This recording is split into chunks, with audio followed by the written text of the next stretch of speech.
And what does John say?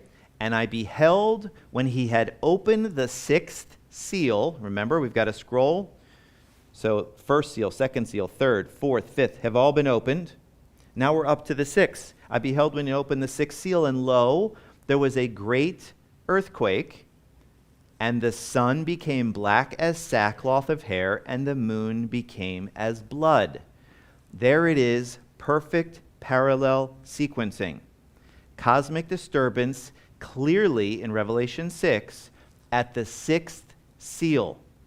Okay? So Joel the prophet tells us there will be cosmic disturbance before the great and terrible day of the Lord. And Revelation 6 tells us when Jesus opens the sixth seal, what happens? Same thing. Cosmic disturbance, something happens to the sun, moon, and stars. So the first convergence, we're calling them a convergence. I got that out of my dad's book. He blazed such amazing territory in his book, The Pre-Wrath Rapture of the Church. Everything that we're sharing with you in relation to the convergence of these events is in this book. So the first one is cosmic disturbances. And again, you can see the connection right to this point just prior to the day of the Lord. Okay? It cuts short the Great Tribulation, cosmic disturbance before, in parallel to what Joel said, before the great and terrible day of the Lord. Now let's look at the next one. The coming of Elijah. And you say, wow, that's kind of odd, the coming of Elijah. And you can see also that that's connected to a convergence of events that take place sometime before the day of the Lord. Okay?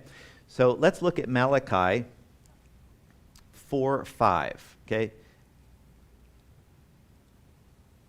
This is the last book of the Old Testament, almost the last verse of the Old Testament. And what does the prophet Malachi say? Behold, I will send you Elijah, the prophet, before the coming of the great and dreadful day of the Lord. Did you see the words in there? Before the coming of the great and dreadful day of the Lord. Now, you say, the prophet Elijah before the great, and we're still talking about future, right? We're talking about 7 years that are coming in the future where all this is going to transpire, and the prophet Elijah is going to come.